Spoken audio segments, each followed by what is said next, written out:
সম্মুখে মুখে মৃদু মৃদু হাসি, বাম হস্তে ধরিয়া হাসি, প্রাণ হাসতে করেছে অভয় দান।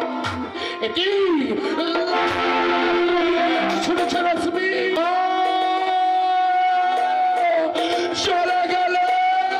বাবা কনে ওরে বাবা, ও তোকে যে আমি পুড়ে খাঁটি করিলাম রে বাবা, বাড়িতে ওঠ বাবা।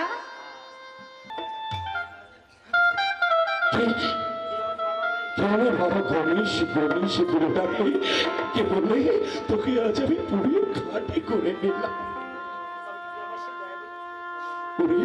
তুই কি আমার সেই দয়াময়ী মা? ও মা, এই আদম পাগলের প্রতি তোর এত দয়া মা? ও মা, এতদিন তুই কোথায় ছিলি মা? কথা বল মা, কথা বল। হলো কথা বলবি না? আমি বুঝতে পেরেছি আমি তোর পাগল ছেলে বলে এই লোক সমাজে পরিচয় দিদি তোর ঘৃণা হচ্ছে। নিজের সন্তানকে যদি ভালোবাসে, এই পৃথিবীর কেউ কি তাকে ভালোবাসে? তুই তোর অধম সন্তানের সঙ্গে কথা বলবি না মা? তুই যদি আমার সঙ্গে কথা না বলিস, আজ এখন এই মুহূর্তে আমার এই মাথার রক্ত দিয়ে কি হলো? কথা বল মা, কথা বলবি না? তবে দেখ এখন রাতুল চরণ কেমন করে রক্তে লাগিয়ে দেই।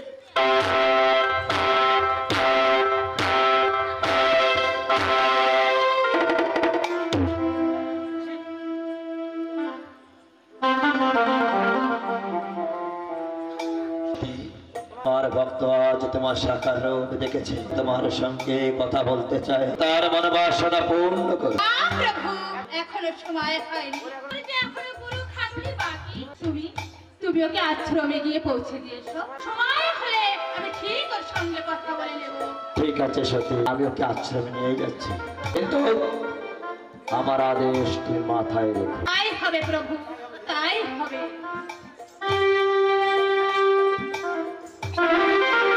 গণেশ,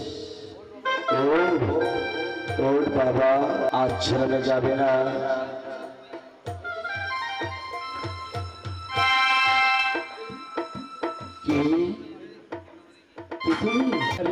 কিভাবেই বলে আমি একজন ভবগুরি বাবা, তুই আশ্রমে যাবি না? চল আমি আশ্রমে পৌঁছে দিয়ে আসি। আশ্রম?